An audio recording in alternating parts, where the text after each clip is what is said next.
Yikes and yay. They go together, right? I want to tell you that these are things that I ordered like 2 months ago.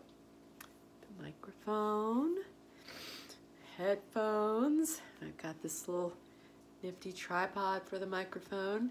I'm going to start my podcast. I'm going to throw another noodle against the wall and see what happens. I was listening to this little girl yesterday. She's 8, I think. Yeah.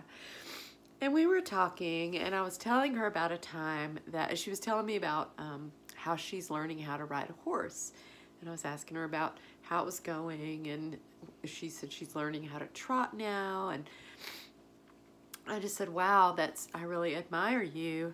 Horses just really intimidate me. They always have. And I guess because they're so big, and I don't know.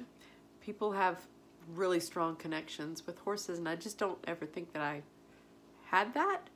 I like them. But anyway, so I was telling her about a time when our oldest daughter was in Brownies, and we had planned this outing.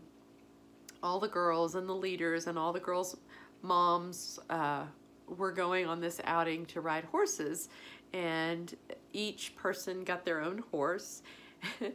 And they taught us how to kind of walk them, ride them along this little path. That's what we were going to do. So I got on my horse. I can't remember her name. And everybody started to walk. Everybody's just kind of moseying along the path, and the girls are being pulled, and they're sitting up on their horses, and I'm on my horse by myself because this is a very tame, mild-mannered horse. They just walk along. And then all of a sudden, my horse just walked off of the path and started in a complete other direction. And it wasn't running. It wasn't super scary in that way, but I didn't know what to do. And I was just like, oh, horse, pulling the rein over here. Oh, horse, let's get back on the... And anyway, so I was just telling her about how that was one of the reasons I felt intimidated by horses, because I just didn't feel like I had control and that experience, and it kind of stayed with me. We moved on to a whole nother topic, and a few minutes later, just as we were wrapping up our conversation, she said, so when you were off the track, when you were off the trail, how did you get back on? She had been thinking about this in her head the whole time in between, and I just said, I had to ask for help. And when we were done talking, I realized that that's a really important thing to include.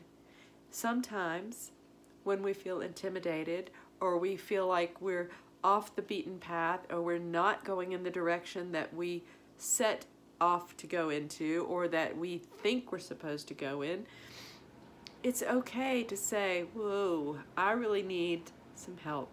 I need somebody to help put me back on course, whatever course that might be. Everybody's path is different.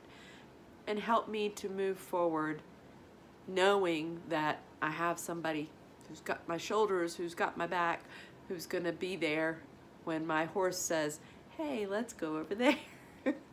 So, I don't know, that sort of inspired me today to get this equipment out. Not pretty, beautiful earphones, and see what happens. So stay tuned, and if you've got something on your mind, on your heart, you're just feeling like, I need to try this, and you have no experience, and you're not techie at all, try it anyway. There's lots of YouTube videos out there. I have a whole little book that goes with this giant microphone that I have. And ask for help if you need to. It's okay.